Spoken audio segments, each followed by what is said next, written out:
யார் இந்த அசோக் குமார்? மகிழன் என்கிற அசோக் குமார் யார், எங்க இருந்து வர்றாரு அப்படின்னு தெரிஞ்சுக்கலாமா? வேட்பாளர் தெரிஞ்சுக்கலான்னு என் பேர்ல இருந்தே குழப்பம் தொடங்கிருச்சு. பலருக்கும் அண்ணன் சோளிங்கர் சட்டமன்ற தொகுதியின் வேட்பாளர் அன்பு தம்பி அசோக் குமார் அப்படின்னு சொன்ன உடனே ராணிப்பேட்டை மாவட்டம் சோளிங்கர் சட்டமன்ற தொகுதியின் வெற்றி வேட்பாளர் அன்பிற்கினிய தம்பி பொறியாளர் அசோக் குமார் அவர்கள் போட்டியிடுகிறார். சயின்டிஸ்ட் ஆகணும், அதுவும் இஸ்ரோல தான் ஆகணும் அப்படின்னு சொல்லி நான் 2 முறை தேர்வெல்லாம் எழுதினேன். ஆனா 2013 தாம்பரத்துல ஒருத்தருடைய பேச்சை கேட்டேன். அங்க பிடிச்சது இந்த தமிழ் தேசியம் அப்படிங்கிற ஒரு இன உணர்வு. ஒன்னா கிண்டல் பண்ணுவாங்களான்னு தெரியலண்ணே. பெரியாருடைய பிறந்த நாள்லையும் நினைவு நாள்லையும் கருப்பு சட்டை கருப்பு பேண்ட் போட்டுட்டு போய் திடல்ல இருக்கிற பெரியாருடைய அந்த சமாதி இருக்குல்ல, சிரிகரி அங்க நின்று வெளியே வரட்டும், அங்க நின்று உறுதிமொழி எடுத்துக்கிட்டேன். இது நாள் வரைக்கும் நாம சில அரசியல்வாதிகளை பார்த்திருக்கிறோம்ல, கருணாநிதி, ஜெயலலிதா, அவங்கள்ல இருந்து வித்தியாசமா இருக்கிறாரு. யாரா அவரு இப்படி எல்லாம் பேசுறாரு? அப்படிதான் பேசுவேன். கேட்டா இவரு இனவாதம் பேசுறாரு, அப்படிதான் பேசுவேன், அப்படிதான் பேசுவேன். என்ன பண்ணுவ நீ? நாம ஏன் நம்மள திராவிடர்னு சொல்லிக்கணும்? நாம மொழியால் இனத்தால் தமிழ் தேசிய இனத்தை சேர்ந்தவர்கள் தானே. நாம நம்மள தமிழர்னு தான் சொல்லிக்கணும், அதுதானே சரியா இருக்கும்னு கேட்டதுக்கு வழக்கம் போல அந்த ஒண்ணு உருட்டுவாங்கல்ல, ஈவேரா சொன்னது. அங்கதான் இன்னொரு பெரிய ஹீரோவோட என்ட்ரி, நம்ம மணியரசன் ஐயா. அவருடைய அந்த திராவிடம் தமிழர் மறுமலர்ச்சியை வளர்த்ததா வழிமாற்றியதா அப்படிங்கிற புத்தகம் அதுல எடுத்து புரட்டினா, இந்த திராவிடம் என்கின்ற அடையாளத்தை அதிகமா பயன்படுத்தினது யாரான சொல்லின் செல்வர் சம்பத். தமிழ் தேசிய பிறமொழியாளராகவே இருந்தாலும் தமிழ் தேசிய கட்சின்னு பேர்லயே தமிழ் தேசியத்தை வச்சு கட்சி தொடங்கினது அவர் தான். ஆனா அவங்களால எல்லாம் செய்ய முடியாதது தமிழர் தமிழ் தேசியம் என்ற கோட்பாட்டிற்காகவும் கொள்கைக்காகவும் சித்தாந்தத்திற்காகவும் தத்துவத்திற்காகவும் ஒரு மாபெரும் மக்கள் திரளையை கூட்டி நிறுத்தினது அண்ணன் சீமான்.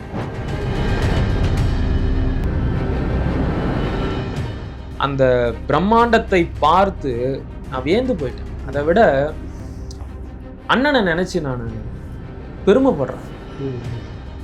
இத்தனை 1000 ஆண்டுகள்ல, குறைஞ்சது ஒரு 1000 ஆண்டுகள்ல இந்த தமிழ்நாட்டுல மொழி இனம் தமிழ் தேசியம் என்ற கொள்கைகளுக்காக இத்தனை லட்சம் மக்களை ஒருத்தர் திரட்டி நிறுத்தி இருக்கிறாருன்னா அது அண்ணன்.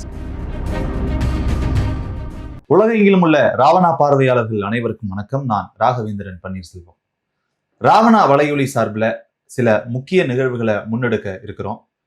அதற்காக உங்களுடைய பங்களிப்பை அளிக்க வேண்டும் என நீங்கள் நினைத்தீர்கள் என்றால் கீழே இருக்கக்கூடிய வங்கி எண்ணிற்கோ அல்லது UPI ஐடிக்கோ உங்களுடைய பங்களிப்பை தாராளமாக செலுத்தலாம். நன்றி.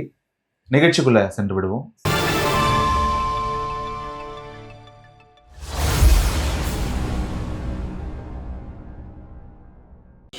ராவணா பார்வையாளர்கள், தமிழ் உறவுகள் மற்றும் ராவணா நல விரும்பிகளுக்கு வணக்கம். வழக்கம் போல தம்பியாக நேர்காணல் கொடுத்துக்கிட்டு இருந்த மகிழன் அசோகன் அவர்கள் இப்போ சட்டமன்ற வேட்பாளராக, தொகுதி வேட்பாளராக நம்ம முன்னாடி இருக்கிறாரு. வணக்கம் தம்பி. வணக்கண்ணே. திடீர்னு ஒரு ஃபோன் பண்ணேன், அண்ணா நான் மாட்டிக்கிட்டேன் அப்படின்னு. என்ன தம்பி அப்படின்னு பேசி இருக்கிறதுக்குள்ளாவே அனுப்புறீங்க கார்டு. சோளிங்கர் தொகுதி நாம் தமிழர் கட்சியுடைய சட்டமன்ற வேட்பாளர். ஆமாண்ணே. முடிஞ்சு போச்சு. அடுத்தது எங்க பாக்குறோம்னா மேடையில தான் பாக்குறோம். ஆளே காணோம். ஆமா. வேட்பாளர் அறிவிப்பு இதுன்னு அந்த அறிவிப்பு, அந்த சூழ்நிலை அதெல்லாம் பிறகு பேசுவோம். ஒரு மகிழன் அப்படின்னா சமூக வலைத்தளத்தில் நிறைய ஆவணங்களோடு பேசிட்டு இருக்கிற ஒரு தம்பி. அதுதான் இது வரைக்கும் எல்லாமே தெரிஞ்சு வச்சுட்டு இருக்கிறோம். அது வரைக்கும் நியாயம். இப்போ நீங்கள் சட்டமன்ற வேட்பாளராக வேற வந்துட்டீங்க. ஸோ உங்களை பற்றியான ஒரு தகவல் தெரிஞ்சுக்கணும். எல்லாருக்குமே ஒரு எண்ணம் இருக்கும். யார் இந்த அசோக் குமார்? மகிழன் என்கிற அசோக் குமார் யார், எங்க இருந்து வர்றாரு அப்படின்னு தெரிஞ்சுக்கலாமா? வேட்பாளர் தெரிஞ்சுக்கலான்னு என் பேர்ல இருந்தே குழப்பம் தொடங்கிருச்சு. பலருக்கும் அண்ணன் சோளிங்கர் சட்டமன்ற தொகுதியின் வேட்பாளர் அன்பு தம்பி அசோக் குமார் அப்படின்னு சொன்ன உடனே பல பேருக்கு அடையாளம் தெரியல. என்ன படத்துல மகிழன் மாதிரி இருக்கு, பேர் வேற யாருதோ வருது அப்படின்னு சொல்லி நிறைய பேர் குழம்பி போனாங்க. கீழே இறங்கி வந்த பிறகு, மேடையை விட்டு கீழே இறங்கி வந்த பிறகு, உங்க உண்மையான பேர் அசோக் குமாரா அப்படின்னு கேட்டாங்க. ஆமா, என்னுடைய உண்மையான பெயர் வந்து அப்பா அம்மா வச்ச பெயர் வந்து அசோக் குமார். அது வந்து வடமொழி பெயரா இருக்கிறதுனால அதை நான் வந்து தமிழ் படுத்தி வச்சுக்கிட்டேன். சொந்த ஊர் வந்து திருவண்ணாமலை மாவட்டம் ஆரணி வட்டம் சேவூர் அப்படிங்கிற ஒரு கிராமம். அங்கதான் வந்து பிறந்தது வளர்ந்தது எல்லாமே. ஸ்கூலிங் வந்து அதே ஊர்ல நர்சரி ஸ்கூல் தான் படித்தேன். அதுக்கப்புறம் பக்கத்துல சேவூர்னா அந்த ஒரு பழைய காலத்து அரண்மனை இருக்குமா ஒண்ணு, அது வந்து எஸ்வி நகரன், அது கொஞ்சம் தூரம் தள்ளி. ஆமா, இது வந்து இன்னொரு கிராமம். இது அங்கதான் வந்து நர்சரி ஸ்கூல் படித்தேன். அப்புறம் பிரைமரிக்காக பக்கத்துல ஆரணி டவுன் ஸ்கூல் போய் சேர்ந்தேன். அப்புறம் மறுபடியும் ஊருக்கே வந்து கவர்மெண்ட் ஸ்கூல்ல 9th 10th வந்து முடித்தேன். 10th வந்து முடிச்சதுக்கு அப்புறம் நான் வெளிப்படையா சொல்லிட்டேன், நமக்கு இன்னொரு பப்ளிக் எக்ஸாம்லாம் எழுத முடியாது. ஏன்னா நான் கொஞ்சம் மக்கு பையன், அதனால என்னால் இன்னொரு பப்ளிக்லாம் எழுத முடியாது. எனக்கு வந்து டெக்னிக்கல் சைடு வந்து ஆர்வம் அதிகம். அதனால நான் பாலிடெக்னிக் போறேன் அப்படின்னு சொல்லி வீட்டில் சொல்லிட்டேன். அம்மாவும் மாமாவும் அதை புரிஞ்சுக்கிட்டாங்க. சரி வா அப்படின்னு சொல்லி என்னைய கொண்டு போய் ஏவா வேலுவோட குமரன் பாலிடெக்னிக்ல கொண்டு போய் சேர்த்தாங்க. 3 வருஷம் அங்க பாலிடெக்னிக் முடிச்சுட்டு நான் வந்து என்ஜினியரிங்காக சென்னை வந்துட்டேன். ஏவிஐடி காலேஜ்ல என்ஜினியரிங் முடித்தேன். டிப்ளோமாவும் என்ஜினியரிங்கும் ஒரே துறை தான், மின்னணுவியல் மற்றும் தொலைத்தொடர்பியல் அப்படின்னு சொல்லப்படுற எலக்ட்ரானிக்ஸ் அண்ட் கம்யூனிகேஷன். இப்போ நிறைய பேர் வந்துட்டு நேராக பாலிடெக்னிக் போயிட்டு அங்கிருந்துட்டு பொறியியல் கல்லூரிக்கே வந்துருவாங்க. ஆமா ஆமா, ரெண்டும் ஒரே ஆண்டு தான். இப்போ நீங்க +2 படிச்சுட்டு என்ஜினியரிங்ல முதல் ஆண்டு சேர்ந்து அப்படி வருவீங்க. டிப்ளோமானா நேரடியா 2ஆம் ஆண்டுக்கே அனுபவம் எடுத்துக்கிட்டு அங்க வரீங்க. அங்க வர்றது எனக்கு வந்து இந்த துறை ரொம்ப பிடிக்கும். எலக்ட்ரானிக்ஸ் அண்ட் கம்யூனிகேஷன் வந்து ரொம்ப பிடிக்கும். சின்ன வயசுல இருந்து ஒரு விஞ்ஞானி ஆகணும் அப்படின்னு சொல்லிட்டு இருந்தேன். ஆமா, இஸ்ரோவுக்காக 2 முறை எக்ஸாம்லாம் எழுதினேன் சயின்டிஸ்டுக்காக. பொறியியல் படிச்சுட்டு. ஆமா, பொறியியல் படிச்சு முடிச்சுட்டு வேலைக்காக தேடிக்கிட்டு இருந்த காலகட்டத்தில் நான் வந்து சயின்டிஸ்ட் ஆகணும், அதுவும் இஸ்ரோவில் தான் ஆகணும் அப்படின்னு சொல்லி நான் வந்து 2 முறை தேர்வெல்லாம் எழுதினேன். ஆனால் 2013 தாம்பரத்தில் ஒருத்தருடைய பேச்சை கேட்டேன். அங்கே பிடிச்சது இந்த தமிழ் தேசியம் அப்படிங்கிற ஒரு இன உணர்வு. வேற யாரும் இல்லை, சீமானோட பேச்சு தான். தாம்பரம் கூட்டத்துல. ஆமா, எப்படி நீங்க போனீங்க அந்த இடத்துக்கு? வேலை தேடி அலைஞ்சுக்கிட்டு இருந்த நேரம், மாலை நேரத்துல அங்க போறேன். அங்க அண்ணன் வந்து மேடையில பேசிக்கிட்டு இருக்கிறாரு. இன்னைக்கு வரைக்கும் அந்த பேச்சு வந்து இருக்கு. ரொம்ப ஒரு ஃபயரான ஸ்பீச் அது. இவர் வந்து ஆமா கேட்டா வந்து நாம் தமிழர் கட்சி இனவாதம் பேசுது அப்படின்னு சொல்றாங்க. அப்படிதான் பேசுவேன்னு அந்த மேடையில அண்ணன் சொன்னது இன்னைக்கு வரைக்கும் எனக்கு அந்த காதுல ஒலிச்சுக்கிட்டே இருக்கு. யாரா அது, ரொம்ப வித்தியாசமா பேசுறாரு, ரொம்ப என்ன சொல்றது, ஈர்க்கிற மாதிரி பேசுறாரேன்னு சொல்லி நான் வந்து நின்று கேட்க ஆரம்பிச்சேன் அந்த கூட்டத்தை. எனக்கு ரொம்ப பிடிச்சது, அண்ணனோட பேச்சு வந்து ரொம்ப பிடிச்சது. நான் வந்து கல்லூரி முடிச்சுட்டு வேலை தேடி அலைந்து கொண்டிருந்த காலகட்டத்துல நான் நுழைந்த முதல் அரசியல் எது அப்படின்னா பொது உடைமை அரசியல். உங்களுக்கே நல்லா தெரியும், மாக்காயிக்கா இருக்கிறாங்க இல்லையா, இப்ப இந்த மருதன் குரூப், அவங்க கூட தான் முதல்ல போய் நான் அரசியல் பழக ஆரம்பிச்சேன். பொது உடைமை அரசியல் மேல எனக்கு வந்து ஒரு ஆர்வம் ஏற்பட்டுச்சு. அதன் பிறகு அங்க இருந்து பெரியாரிய அரசியல் மேல ஒரு ஈடுபாடு வந்துச்சு. அதாவது இவங்க என்ன சொல்லுவாங்கன்னா, இந்த உலகத்தில் இருக்கின்ற எல்லா துன்ப துயரங்களுக்கும் காரணம் வர்க்க வேறுபாடு தான், ஏழை பணக்காரன் என்கின்ற அந்த வர்க்க வேறுபாடு தான் காரணம். வர்க்க வேறுபாட்டை ஒழிச்சுட்டா அது வந்து ஒரு சமூக விடுதலையாகவும் மானுட விடுதலையாகவும் இருக்கும் அப்படின்னு எல்லாம் பேசுவாங்க. ஆமா, மாக்காயிக்கா கம்யூனிசம், அவங்க வந்து ஃபார் லெஃப்ட். இங்க அரசியல் தேர்தல் அரசியல்ல ஈடுபடுற சிபிஐ சிபிஐஎம் இவங்களே வந்து ஆமா போலி கம்யூனிஸ்டுகள் அப்படின்னு சொல்லுவாங்க. நாடாளுமன்றத்தை வந்து பன்றி தொழுவோம் அப்படின்னு எல்லாம் கடுமையா விமர்சனம் பண்ணுவாங்க. ஓட்டு அரசியலையே எதிர்க்கக்கூடியவங்க. புரட்சி ஒண்ணுதான், வர்க்க புரட்சி ஒண்ணுதான் இந்த மக்களை விடுவிக்கக்கூடிய ஒரே வழி என்று பேசக்கூடிய அங்க இருந்துதான் நான் வந்து என்னுடைய அரசியல் பயணத்தை தொடங்கினேன். ஆனா அதுக்கப்புறம் வந்து பெரியாரிய அந்த கொள்கை கோட்பாடுகள் மேல ஈர்ப்பு வந்து அங்க போனேன். இது எந்த வருஷம்? இது 2012 இறுதியில இருந்து 12 இறுதி 13 வந்து நான் அங்க போக ஆரம்பிச்சுட்டேன்.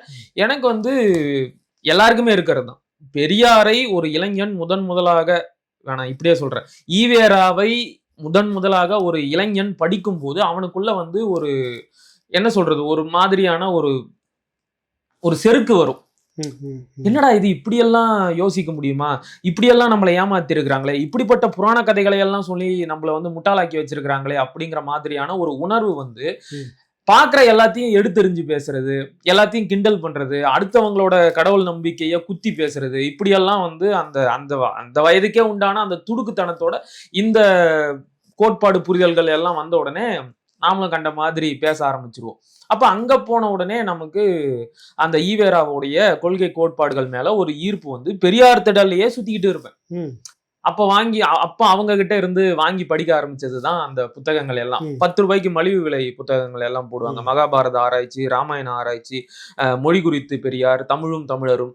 இன்னைக்கு நான் வந்து எந்த புத்தகத்தை வந்து ஒரு விஷயம் ஒப்புக்கணும் இல்ல, ஆமா பெரியார் தான் உங்களை படிக்க வச்சாரு. அந்த படிக்க வச்சாரு இல்ல, அந்த படிக்க வச்சாரு இல்ல, நான் வந்து அவங்க புக்கு வாங்கி படிச்சேன், அவ்வளவுதான். என்ன படிக்க வச்சது எங்க அப்பா அம்மா, எங்க மாமாவும் எங்க அம்மாவும் தான் என்ன படிக்க வச்சாங்க. சரிங்களா, அது இருக்கட்டும், அது ஒரு பக்கம் நம்ம தனியா பேசலாம்.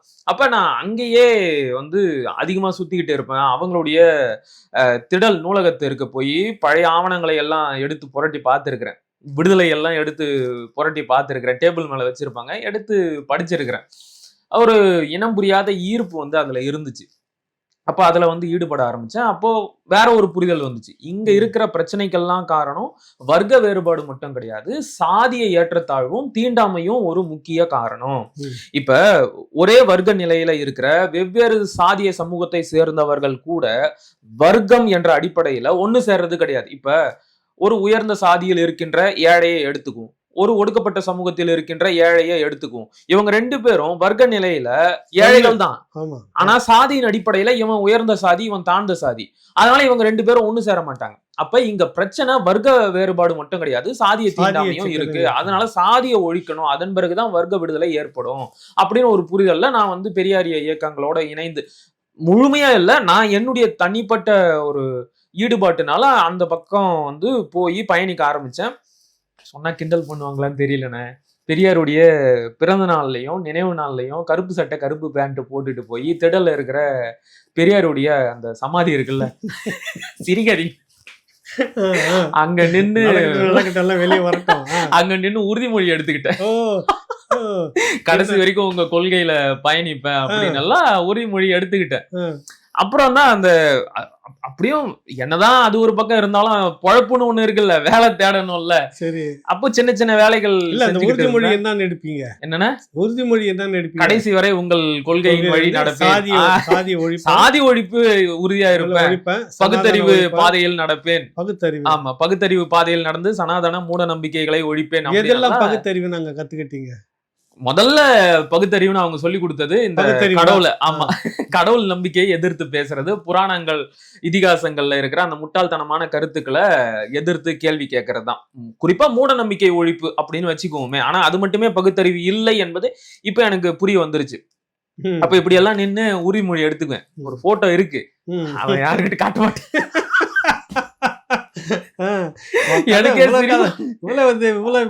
பின்னணி இவ்வளவு விஷயம் இருக்கும். ஆமா, எனக்கே சிரிப்பா இருக்கு அந்த போட்டோவை பார்க்கும்போது. ஏண்டாடே, சரி ஓகே இருக்கட்டும் பரவாயில்ல அப்படின்னு நினைச்சுக்க வேண்டியதுதான். எல்லாமே வளர வளர ஒரு காலப்ப நாங்க எங்களை எடுத்துட்டீங்கன்னாக்கா, உங்க காலகட்டத்துல அது மாதிரி நீங்க சொல்ற மாதிரி படிப்புக்கு உள்ள நுழைஞ்ச உடனே பாத்தீங்கன்னா SFI தெருமுனை நாடகம் நாங்க போடுவோம். ஊருக்கு சிறப்பு. திடீர்னு போவோம், அந்த ஊரில் என்ன பிரச்சனைன்னு கேட்டு அப்படியே ஸ்கிரிப்ட் அங்கேயே பேசுவோம். மக்கள் ஜேன்னு பார்ப்பாங்க, ஒரு ஆர்வம் வந்துடும். எங்கள் ஊர் பிரச்சனையில் அப்போ தண்ணி பிரச்சனைக்காக போராடுறோம். அவர் எங்களுக்கு சொந்தக்காரர் தான், தலைவர், பஞ்சாயத்து தலைவர். அவரை கெரோ பண்ணிக்கிட்டு நாங்கள் போராடுறோம். இப்படிலாம் இருக்கிறப்ப ஒரு SFIலேருந்துன்னு வரும்போது அப்புறம் அடுத்தது அப்படியே கம்யூனிஸ்ட்டுன்னு எல்லாம் வெளியில் தான் நிற்கிறோம், ஒன்றும் உள்ள நுழையில. அப்போ இருந்த தோழர் தான் எல்லாமே. இப்போ தாமுயசாளருக்கு ஒரு தோழர் பாபா செல்லதுரை, அப்புறம் கருப்பு கருணா இப்போ இறந்துட்டாங்க. இவங்க கூடலாம் வந்து வேலை செஞ்சுட்டு இருக்கிறோம். பாபா தான் இந்த புத்தகத்தை படிங்க தலைவர் அப்படின்னு சொல்லி கொடுக்குறாரு. அங்கேருந்து படிக்க தொடங்குறோம் நம்ம நிறைய. ஒரு கட்டத்தில் அங்கே முரண்பாடு வருது, அப்புறம் வெளியில் வரோம். நீங்கள் சொன்ன மாதிரி வந்தால் இந்த இன்னொரு கோஷ்டி இருக்குல்ல, புரட்சி நாளைக்கே வெடிச்சு அப்படின்னு சொல்லிட்டு மாக்காயக்கா, அவங்க கூடவும் ஒரு ஆதரவு நிலைப்பாட்டில் ஒரு கட்டத்தில் இருந்தீங்க. புரியுதுல உங்களுக்கு? அது சிலதெல்லாம் சொல்ல வேணாம், முடிச்சு அப்புறம் வந்துட்டோன்னே எங்கடா அப்படின்னு பார்த்தா வழக்கம் போல அது தொடக்கத்துலேருந்தே கூட ஒரு அடிஷனலாக வர்றது தான் பெரியாரிசம். கரெக்ட். அது ஒரு சப்ளைன் மாதிரி வந்துகிட்டே இருக்கும் கூட. அப்படியே அந்த மாதிரி லைன் வந்துட்டு இருக்கிறப்ப அதையும் பார்க்குறோம். அப்புறம் எல்லாம் வந்து தேடும்போது தான் உச்சக்கட்டத்தில் வந்து பண்ணும்போது தான் பிறகு நான் தீவிரமாக தேடும்போது பார்க்குறேன் புலவர் கலியபெருமாள் திராவிடத்துக்குள்ளே இருந்து மிகப்பெரிய பொது உடைமை சித்தாந்தத்துக்குள்ளே இருந்து இவ்வளோ பெரிய சித்திரவதைகள்லாம் அனுபவிச்சு போராட்டம், வர்க்க போராட்டன்றதெல்லாம் எடுத்து நடத்தி சாத்தியப்படுத்தி கடைசியாக எங்கே வந்து நிற்கிறாருன்னா தமிழ் தேசியம். மிக பெரும் அளவில் அந்த காலகட்டத்தில் பொறியாளர் படிப்பு கிடைக்கிறது கஷ்டம். அந்த படிப்பு படிச்சுட்டு அந்த காலகட்டத்தில் மருத்துவர்களாகவும் மற்றவர்களாக இருந்த நிறைய தோழர்கள் சாரு மஜும்தாருடைய அந்த இடதுசாரி லெப்டிஸ்ட் அழைப்பை ஏற்று நக்சல்பாரி இயக்கத்துக்குள்ள நுழைஞ்சவங்க எல்லாம் பார்த்தீங்கன்னா ஒரு கட்டத்தில் கொண்டு வந்து தமிழ் தேசிய இடத்துக்குள்ள தான் நின்னாங்க. தமிழரசன் அரசியல் எடுத்துட்டீங்கன்னா தோழர் தியாகு அவங்களும் அந்த மாதிரி இடதுசாரி எம்எல் மூவ்மெண்ட் அழித்தொழிப்புக்கு தமிழ் தேசிய தளத்துல தான் நிற்கிறாரு. கட்ட கடைசியா மிக நேர்த்தியான ஒரு அரசியலாக தொடங்கிய இடதுசாரி சிந்தனையிலேயே ஒரு 50 ஆண்டுகால அரசியல் பார்வையில் இருந்துட்டு கட்சியினுடைய முக்கிய பொறுப்புகள்லாம் இருந்த ஐயா பே மணியரசன் மார்க்சிஸ்ட் கம்யூனிஸ்ட் கட்சிக்குள்ள இருந்து வெளியேறி தமிழ் தேசிய பேரியக்கம். இப்ப இந்த புரிதல் தான் எனக்கு வருது. 2007-08 நான் இந்த பார்வைக்குள்ள தான் நிக்கிறேன். அதான் சொல்ல வரேன், காலத்துக்கேற்ற ஒரு பார்வை வந்து கடைசியா இன மொழின்றதுல தான் வந்து நிற்கும். நீங்க அங்க வரீங்க, அதுக்கு முன்னாடி வரைக்கும் என்ன பண்ணிட்டு இருந்தீங்க தம்பி? அதான சின்ன தாம்பரம் கூட்டத்துக்கு முன்னாடி வரைக்கும் தான் இந்த பெரியார் திடலையே சுத்தி வந்துகிட்டு இருப்பேன், கருப்பு சட்டையை போட்டுக்கிட்டு இருப்பேன், வீட்டுல எல்லாம் சண்டை போட்டிருக்கிறேன்.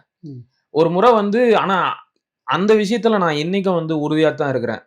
ஒரு முறை வந்து அப்பாவுக்கு திதி கொடுக்கணும், ரொம்ப நாள் ஆச்சு, அவர் இறந்ததுல இருந்து அதை செய்யவே இல்லை, செய்யணும் அப்படின்னு சொல்லி கூப்பிட்டாங்க. நான் மாட்டேன் அப்படின்னு மறுக்கிறேன். ஏன்னா அந்த திதிக்காக ஓதப்படுகின்ற மந்திரத்தின் பொருள் என்ன அப்படின்னு எனக்கு நல்லா தெரியும். அது நான் என்னை பெற்ற தாயையே இழிவுபடுத்தக்கூடிய பொருள் இருக்கின்ற ஒரு மந்திரம். உங்களுக்கு நல்லா தெரியும், அக்னிஹோத்திரம் ராமானுஜ தாத்தாச்சாரியார் வந்து இந்து மதம் எங்கே போகிறது அப்படின்னு 2 பாகமா நக்கீரன்லயே புத்தகம் வெளியிட்டாரு.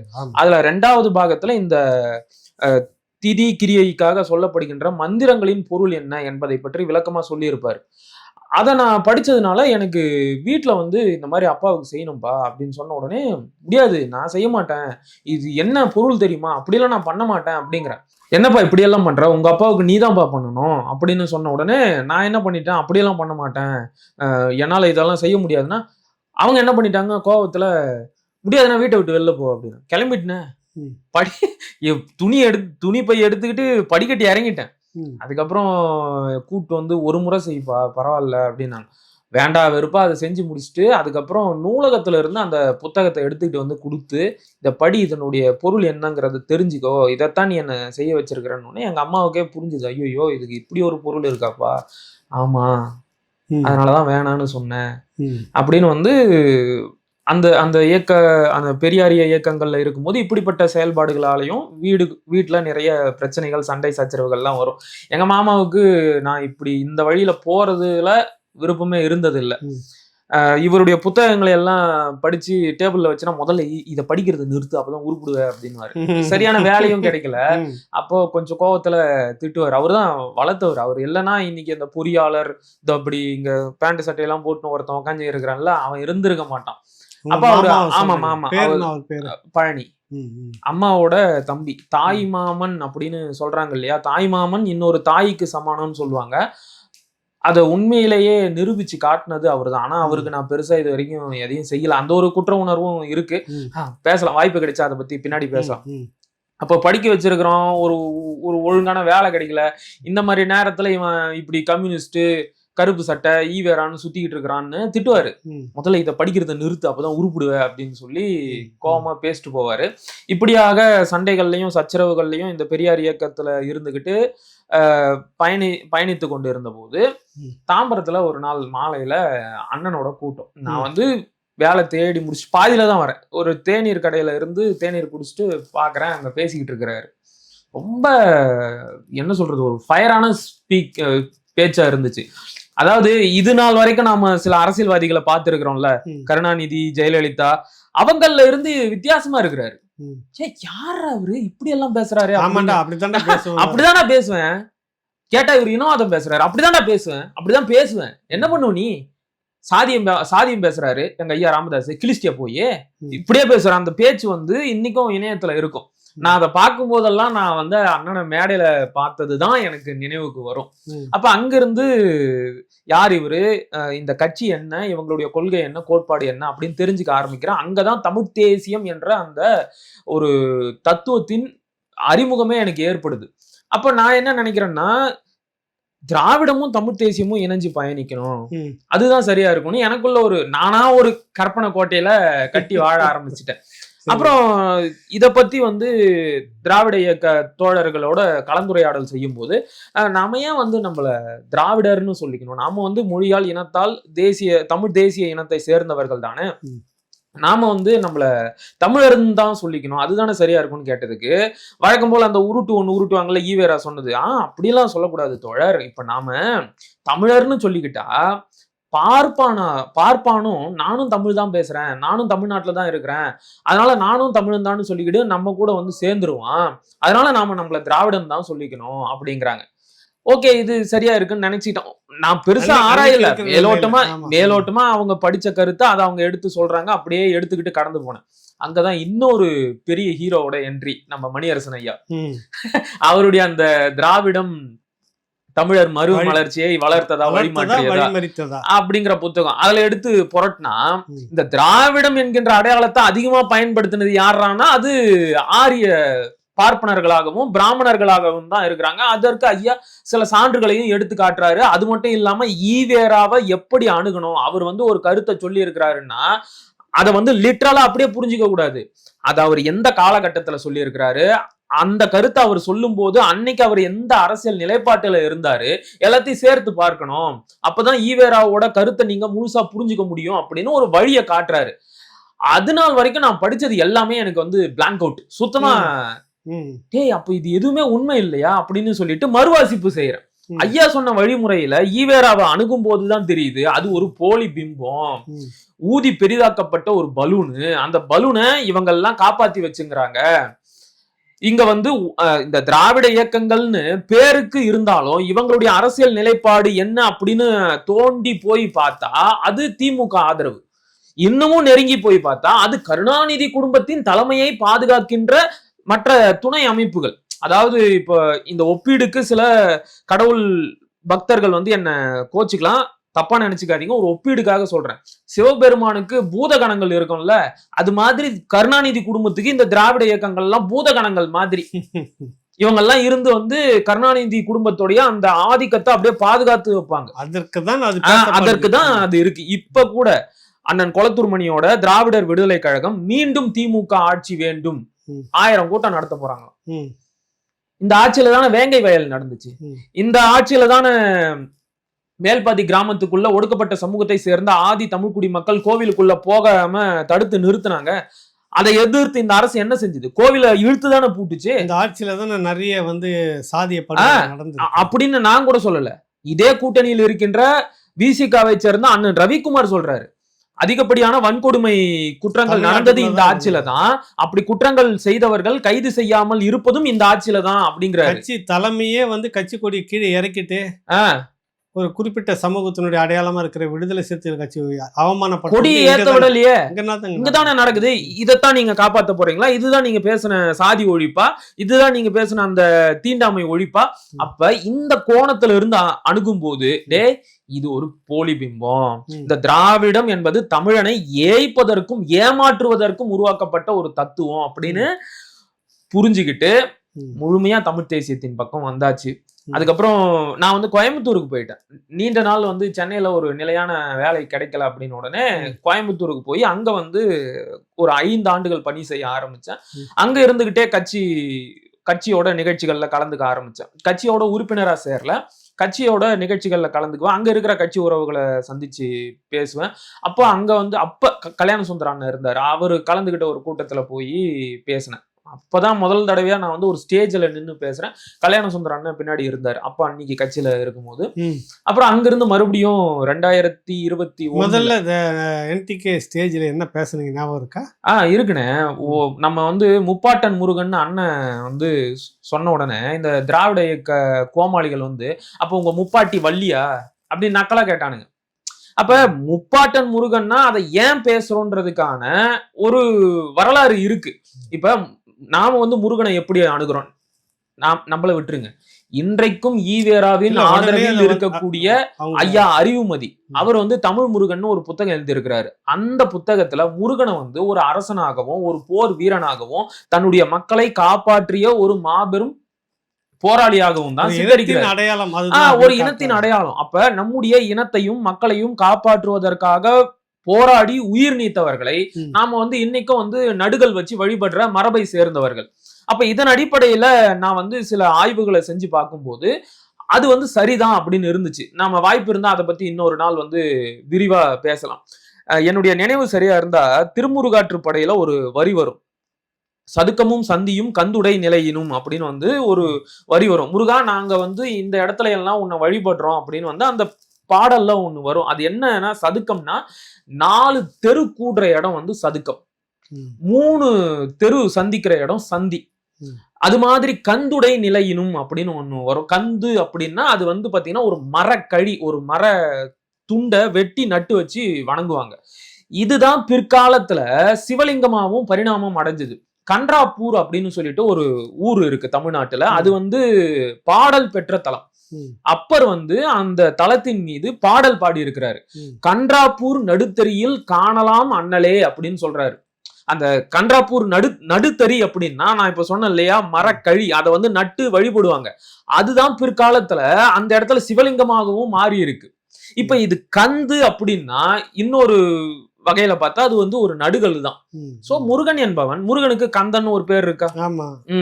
அப்ப அதன் வழியில பார்த்தா ஒரு நடுகள் வீரன் தான்.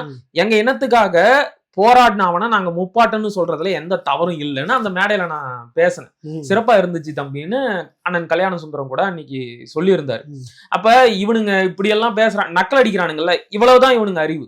இவனுங்களுக்கு தமிழ் மரபோட ஆழம் முப்பாட்டனாக்கா அப்ப வள்ளியா தெய்வானை யார் பாட்டி அப்படி எல்லாம் நக்கல் அடிப்பாங்க. அவ்வளவுதான் அவனுங்க அறிவு. அதே கேள்வியை ஈவேராவுக்கு 2 நான் கேட்டேன்ல, தந்தை பெரியாருன்னு சொல்றிய, அப்ப உங்க தாய் யாருன்னு நான் கேட்கலாமா?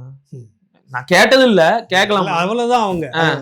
ஆக இப்படியாக பயணங்கள் தொடர்கிறது. கோயம்புத்தூர்ல இருந்து 2021 மறுபடியும் சொந்த ஊருக்கே வந்தாச்சு. நான் வந்து அங்க இருக்கும் போதே யூடியூப் சேனல் தொடங்கிட்டேன். உங்களுக்கு தெரியும், வலையொலி வந்து தொடங்கியாச்சு. தொடங்கி பேசிக்கிட்டு இருக்கிறோம். அப்ப அண்ணன் பேசும்போது சொல்ற சில வரலாற்று தகவலுக்கு ஆதாரம் இல்லைன்னு இந்த திராவிட தரப்புல இருந்து குற்றச்சாட்டு வைக்கிறாங்க. அதுக்கெல்லாம் ஆதாரம் இருக்குன்னு நான் வந்து எடுத்து போடுறேன். இதே வந்து சில முக்கியமான நபர்கள் கட்சியில இருக்கிறவங்க பார்த்துருக்குறாங்க. பார்த்துட்டு என்னுடைய தொடர்பு எண் கிடைக்கல போல, அதனால என்னை அழைச்சி எல்லாம் பேசல. ஆனா நான் அங்க இருந்து வந்துட்டேன், கோயம்புத்தூர்ல இருந்து வந்துட்டேன். என்ன பண்ண போறேன்னு தெரியல. ஊர்ல இருக்கீங்க? ஆமா, சொந்த ஊருக்கு வந்துட்டேன். சரி நம்ம யூடியூப் சேனலுக்கு போகலாம், நமக்கு தான் வந்து இது நல்லா பேச வருது அப்படின்னு சொல்லிட்டு நான் முயற்சி பண்ணும்போது அண்ணன் ராஜவேல் நாகராஜன் கிட்ட இருந்து ஒரு அழைப்பு, பேசு தமிழா பேசல இருந்து. அங்க போறேன். தம்பி சிறப்பா பேசுறீங்க, நீங்க நம்ம வலையொலியில இணைஞ்சு பயணிக்கலாமே அப்படின்னாரு. எனக்கும் அது பிடிச்சிருந்தது. சரிண்ணே, ஆமா ஆமா சரிண்ணே அப்படின்னு சொன்னேன். அப்புறம் அவரு கூட இணைந்து ஒரு 1.5 ஆண்டுகள் நினைக்கிறேன் அப்ப பயணம் செய்யறேன். அப்ப கட்சியில இருந்த சில உறவுகள் வந்து பேட்டிக்கு வருவாங்க. அவங்கள சந்திச்சு பேசும்போது, தம்பி நீங்க இங்கேயா இருக்கிறீங்க, கலைஞர் அண்ணன் கூட சொல்லியிருந்தாரு, அண்ணா என்ன தெரியுமா அப்படின்னு கேட்டது. உங்களை தெரியாமலையா, நாங்க தான் உங்க காணொலி எல்லாம் பாக்குறோமே அப்படின்னு சொன்னாரு. அவரு கூட போட்டோ எடுத்துக்கிட்டேன். அப்புறம் கார்த்தியை பேட்டி எடுக்க போனேன். கார்த்திக் செல்வன் இல்ல, இடும்பாவனம் கார்த்தி. அப்ப அவரை சந்திச்சு இப்படி ஒவ்வொருத்தருக்கும் எனக்கு தெரிஞ்சிருந்தது எனக்கு ரொம்ப மகிழ்ச்சியா இருந்துச்சு. அப்புறம் அண்ணன் வந்து கொஞ்சம் பாதை மாறி போனாரு. எனக்கும் வேற இடத்துல இருந்து அழைப்பு வந்துச்சு, வள்ளுவம் தொலைக்காட்சியில இருந்து அண்ணன் மயூரன் வந்து பாதை மாறி போனாருன்னு. நீங்க ராஜவேல் நாகராஜன்? ஆமா, ராஜவேல் நாகராஜன் சொல்றேன். தம்பி அவர் அண்ணன்னு சொன்ன அண்ணன்னு சொன்னா வேற நம்ம திட்டு விழும். சரி பரவாயில்ல, இருக்கட்டும். அந்த வயதுக்கு உண்டான மரியாதையை நான் கொடுக்குறேன். தப்பே கிடையாது. ஆமா. அப்ப பாதை மாறுறாரு. எனக்கும் வந்து உறுத்தலா இருக்கு, என்னடா இது இப்ப இங்க இருந்தா நமக்கும் இல்ல கெட்ட பேர் வரும் அப்படின்னு யோசிச்சுக்கிட்டே இருந்தேன். அப்போ வேற இடத்துல இருந்து அழைப்பு வந்த உடனே அண்ணங்கிட்ட போய் சொல்றேன், ஓகே போ, நல்ல டீம் தான், நல்லா ஒர்க் பண்ணு அப்படின்னு சொன்னாரு. நம்ம வந்து வள்ளுவத்துக்கு வந்தோம். அங்க வந்து ஒரு ஆண்டு காலம் இல்ல, ஒரு 8 மாதம் அங்க வந்து பணி செஞ்சோம். அதுக்கப்புறம் வந்து அங்கிருந்த சில நிர்வாக சிக்கல்கள், அதை பத்தி நம்ம அதிகமா பேச வேணாம். அங்கிருந்து வெளியில வந்து நான் வந்து தனியாவே இயங்க ஆரம்பிச்சேன். அப்புறம் கட்சி கூட ரொம்பவே நெருக்கமா இணைந்து முதலாக தம்பி நீங்கள் ஒரு ஒரு கிட்டத்தட்ட அதை நான் சொன்ன மாதிரி எல்லாத்தையும் வழக்கம் போல் அந்தந்த வயசில் எல்லா இயக்கத்தையும் போய் ஆதரிச்சுன்னு ஒரு இடத்துக்குள்ளே வந்து நிற்கிறீங்க தமிழ் தேசியன்னு. அந்த பார்வையில் நிறைய செய்ய தொடங்குறப்ப இவரை முதலாக நேருக்கு நேராக சந்தித்த நிமிடம் ஞாபகம் இருக்கா? எப்படி சந்திச்சிங்க? எப்படி 2 பேரும் பார்த்துக்கிட்டீங்க? அண்ணனை சொல்றீங்களா? சீமான் அவர்களை. ஆமா, ஒரு நிகழ்ச்சிக்காக அண்ணன் வந்து கோயம்புத்தூருக்கு வந்திருந்தாரு. கோயம்புத்தூர்ல தான் முதல்ல பார்த்தேன். அப்போ வந்து பொறுப்பாளர்களுடைய கூட்டம் நடந்துச்சு. தொகுதி வாரியா பொறுப்பாளர்களை நியமிச்சுக்கிட்டு இருந்தாங்க. அந்த கூட்டத்துக்கு நானும் போய் கடைசியில நின்றுகிட்டு இருந்தேன். அங்க இருந்த பொறுப்பாளர்கள் 1-2 பேரை எனக்கு தெரியும்.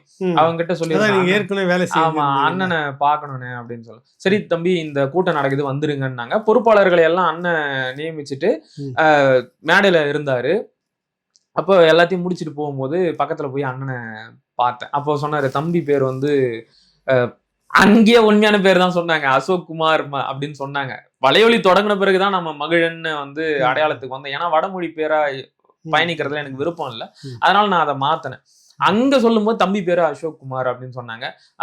சிறப்பு தம்பி அப்படின்னு தட்டி கொடுத்தாரு. அன்னைக்கு வந்து நம்ம கிட்ட ஸ்மார்ட் போன் இல்லை, இல்லைன்னா போட்டோ எடுத்திருப்பேன். அதுதான் முறை அண்ணனை பார்த்தது நானு. அதுக்கப்புறம் நிறைய தடவை வாய்ப்பு கிடைச்சது, நிறைய முறை சந்திச்சிருப்பீங்க. ஆக்கப்பூர்வமான ஒரு சந்திப்பு திரும்ப எப்ப நடந்தது? ஆக்கப்பூர்வமானா எப்படி நான் சொல்றீங்க? அவர் கூட பேசுற மாதிரியான ஒரு விஷயம் எப்ப நடந்தது? இல்லைண்ணா, நான் சில நேரங்கள்ல வந்து அண்ணன் முக்கியமான மீட்டிங்ல இருந்தாருன்னா நெருங்கி போக மாட்டேன். ஏன்னா அவருடைய நேரம் ரொம்ப முக்கியமானது. வாய்ப்பு கிடைச்சா கார்த்திகை செல்வன் அண்ணன் கூட வந்து அண்ணனை சந்திக்க போவேன். அப்ப அவர் கூட சில விஷயங்கள் பேசும்போது கவனிப்பேன். ஏதாச்சும் 1-2 நமக்கு கருத்துக்கள் இருந்தா அதை சொல்லுவேன், அவ்வளவுதான். இப்ப கூட மாநாட்டுக்கு முன்னாடி ஒரு சில விஷயங்கள் தொகுக்க சொல்லி இருந்தாரு ஈவருடைய கருத்துக்களை. அதையெல்லாம் நம்ம தொகுத்து வச்சிருக்கிறோம். அந்த அந்த விஷயத்துக்காக சொல்லி இருந்தாரு. அது தொகுத்துட்டேனே அப்படின்னு சொல்லி அவருக்கும் அனுப்பி வச்சேன்.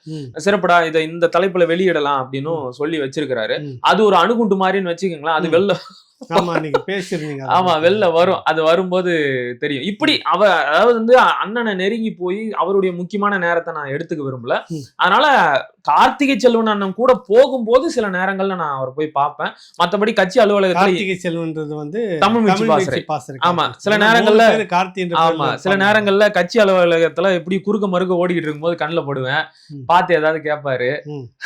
அண்ணனை பொறுத்த வரைக்கும் பாக்குறதுக்கு நீட்டா இருக்கணும், ஷேவ் எல்லாம் பண்ணி சட்டையெல்லாம் ஒழுங்கா போட்டுருக்கணும், இல்லைன்னா எதனா கேட்பாரு. அந்த மாதிரி ஏதாச்சும் என்னடா சட்டை இது, என்னடா பேண்ட் இது அப்படின்ற மாதிரி கேட்பாரு. அதுக்காகவே நம்ம போக மாட்டோம், அதுக்காகவே அவர் கண்ணுல படுற மாதிரியே இருக்க மாட்டோம். இப்படிதானே இருக்கிறது. அவரு ஒரு கருத்தியல் ரீதியா நான் சொல்றது, நீங்க ஏற்கனவே பார்த்துக்கிட்டு வந்த அந்த பல சித்தாந்தங்கள் பல கருத்துக்களுக்கு மத்தியில ஒரு மாற்று கருத்து மாற்று அரசியல் அப்படின்ற பார்வையில் அவரை நீங்க பார்க்குற விதம் எப்படி இருக்கு? உண்மையிலேயே நான் வந்து ஒவ்வொரு நாளும் வந்து பிரமிக்கிறேன்.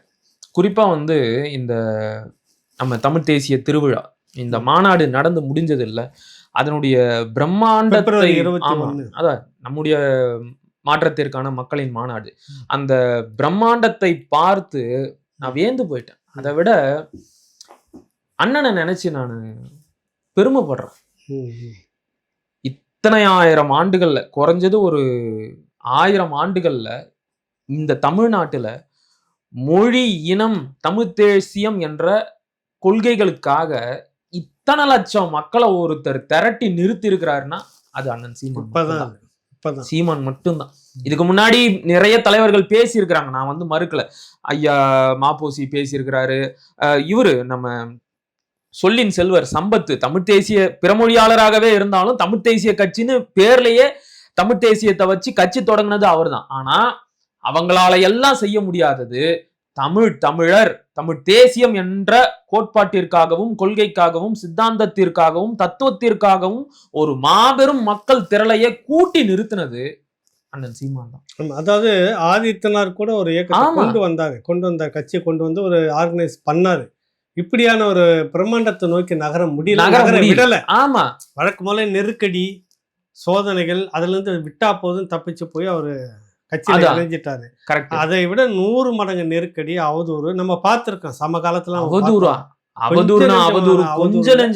அவ்வளவு கேவலமாக ஒரு 4ஆம் தர பிள்ளைகளை கொண்டு வந்து வச்சு பேச வைக்கிறது, சின்ன பிள்ளைங்களை விட்டுட்டு மரியாதை குறைவாக பேச வைக்கிறது, அத்தனையும் செய்து பார்த்த பிறகும் கூட நடிகர் வந்து விட்டார், கட்சி முடிஞ்சிருச்சு, அவ்வளவுதான், நடிகர் பின்னாடி எல்லாம் போயிட்டாங்க, இங்க ஒன்றும் இல்லை என்று சொன்ன பிறகு இந்த 21ஆம் தேதி கூட்டம் எப்படி இருந்தது? நிச்சயமா தமிழர் இன வரலாற்றில் இப்படி ஒரு கூட்டம் இதற்கு முன்பு நடந்ததே கிடையாது. இனி இப்படி ஒரு கூட்டம் நடக்கணும் அப்படின்னாலும் அதையும் நாம் தமிழர் கட்சியும் அண்ணன் சீமானும் தான் செஞ்சு காட்ட முடியும். ஆமா, இப்ப சில மூத்த தமிழ் தேசியவாதிகள் கூட இருக்கிறாங்க, பேரை சொல்லியே சொல்றேன், ஐயா தியாகுவாகட்டும் மற்றும் சிலராகட்டும், ஜெயராமன் எல்லாம் இருக்கிறாங்க, தொடர்ந்து வந்து நம்மளை விமர்சிப்பாங்க. இவர் பேசுறதெல்லாம் தமிழ் தேசியமே இல்லை, அது வந்து ஒரு போலி தமிழ் தேசியம், அது வந்து பார்ப்பனர்களுடைய கைக்கூலியாக இருந்து கொண்டு பேசுகிறார், அப்படி இப்படின்னு எவ்வளவோ பேசுவாங்க. நீங்கெல்லாம் உண்மையான தமிழ் தேசியம் தானே பேசுறீங்க. உங்களால இத்தனை லட்சம் பேரை இல்லை, ஒரு 10 பேரை திரட்டி காட்ட முடிஞ்சதா இது வரைக்கும்? நீங்க விமர்சிக்க வேணான்னு சொல்லல, ஆனா விமர்சனம் என்கின்ற பெயரில் அவதூற தானே பரப்பிக்கிட்டு இருக்கிறீங்க. சரி, எங்களை விமர்சிச்சுட்டு நீங்க யாரை ஆதரிக்கிறீங்க அப்படின்னு போய் பார்த்தா கேவலம் காங்கிரஸ் ஆதரிக்கிறீங்க. எந்த காங்கிரஸ்?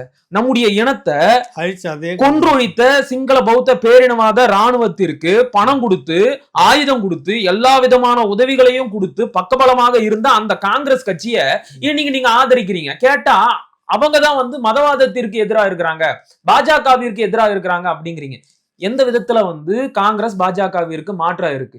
ஏதாச்சும் ஒரு விஷயத்த சொல்லுங்க. கண்ணுக்கு தெரிந்தே போய் பேசுவது. அவ்வளவு பெரிய ஆளுமைகள், மனசாட்சிப்படி தெரியும் இந்த திமுக, அவங்க அனுபவத்துக்கு நல்லாவே தெரியும் எவ்வளவு அண்டர் கிரவுண்ட்ல சில விஷயங்களை பேசிட்டு இருக்கிறாங்க. சரியா சொன்னீங்க, எல்லாருக்குமே தெரியும், அவங்க அனுபவத்துக்கு நிச்சயமா தெரியும். எனக்கு எட்டுதுன்றப்ப என்னோட மேலானவர்கள் அவங்க, ஆனாலும் வம்படியே இவர்கள் தான் பாஜகவை எதிர்க்கக்கூடிய ஒரே சக்தி அப்படின்னு நிக்கிறாங்க பாருங்க. அதுதான் ஏற்க முடியாததா ஒரு கஷ்டம் சொல்றேன். நீங்க 2009 நம்முடைய தொப்புள் கொடி உறவுகள் இனப்படுகொலை செய்யப்பட்டதை கூட அப்படியே கொஞ்சம் ஒதுக்கி வச்சிருவோம்.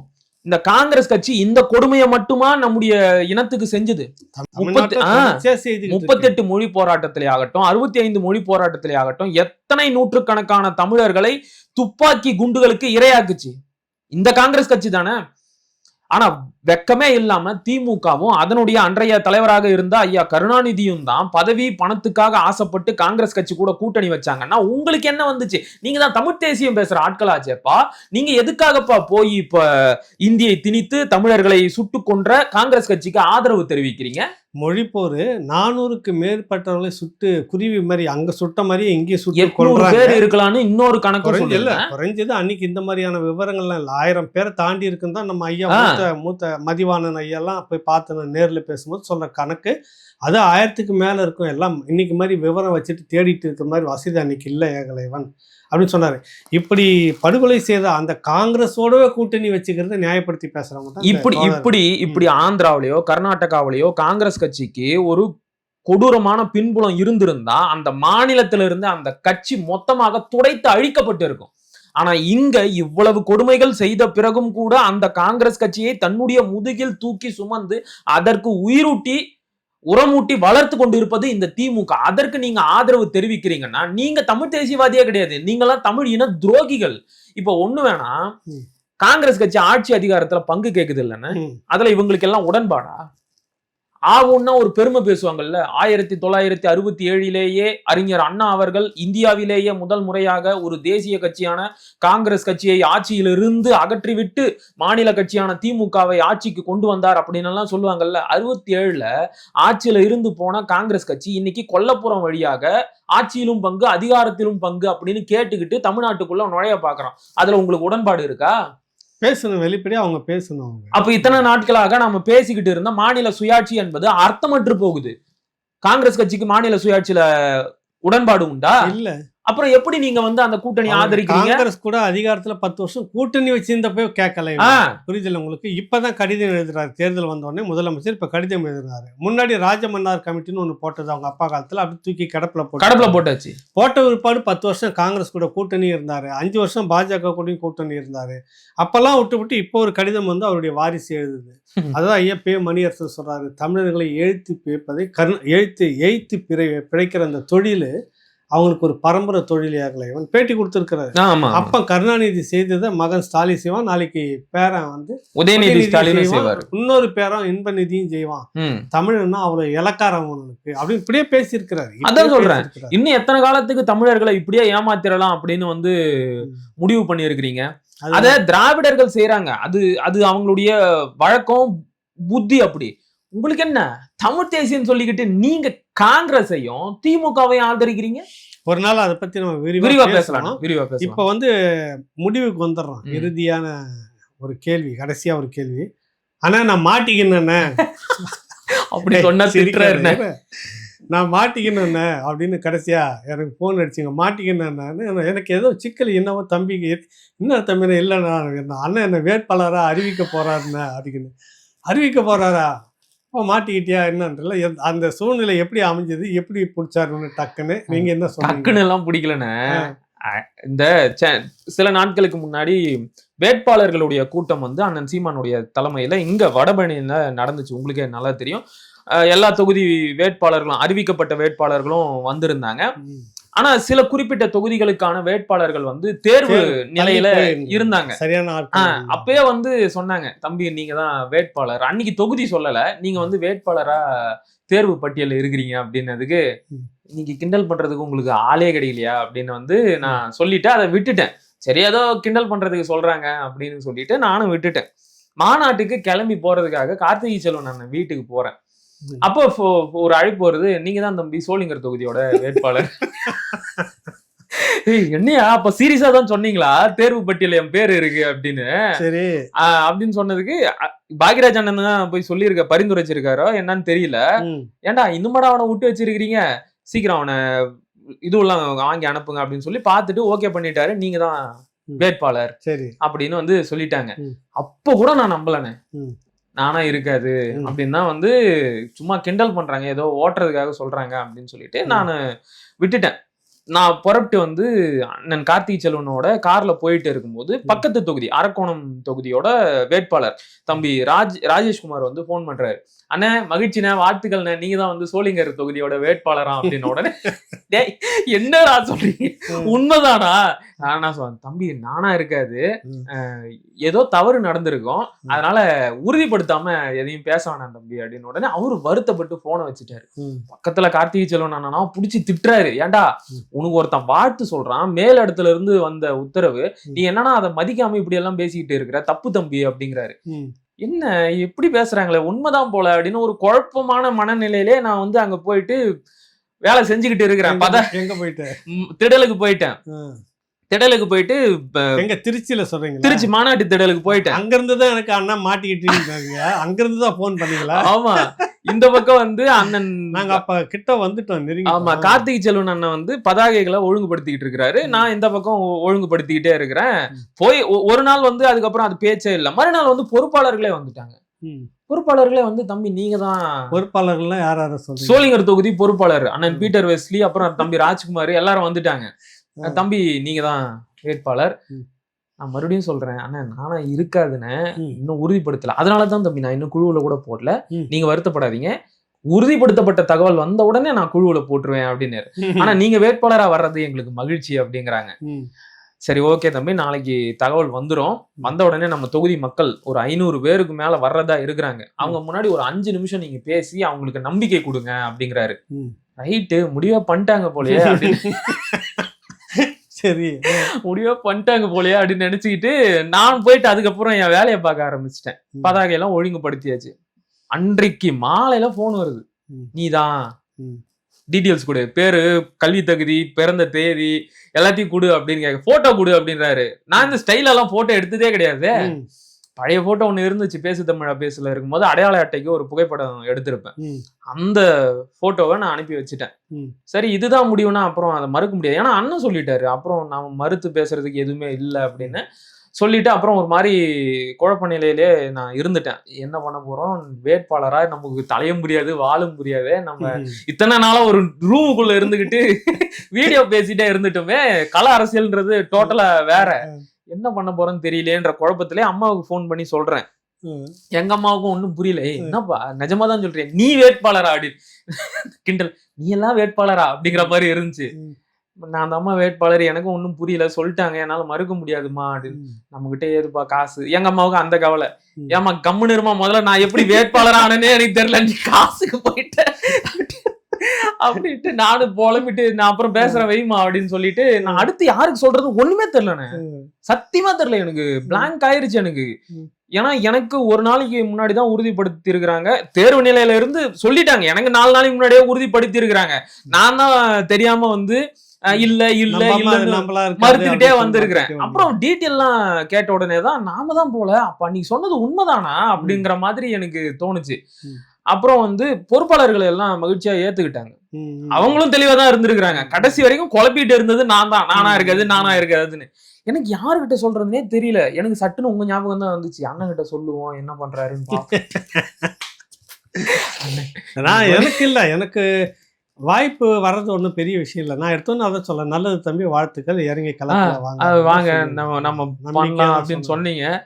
அப்புறம் ஒரு சில நெருக்கமான நண்பர்களுக்கு சொல்றேன், எனக்கு கையும் ஓடல காலும் ஓடல, இப்படியே உக்காந்துக்கிறேன் சேர்ல, என்னடா பண்ண போற, வேலை செய்துட்டு இருந்தோடனே உட்கார வச்சுட்டாங்க, யோசிக்க வச்சுட்டாங்க, என்னடா பண்ண போற. அங்க பேனர் ஒண்ணு கிழிஞ்சு போச்சு, அதை பாக்குறதுக்கு போனா அப்படியே அங்கேயே உக்காந்துட்டேன். சரி என்னடா இது, என்ன பண்ண போறேன்னு தெரியலையே அப்படின்னு உடனே தான் ஒரு முக்கியமான சில நபர்களுக்கு மட்டும் பகிர்ந்துகிட்டேன்.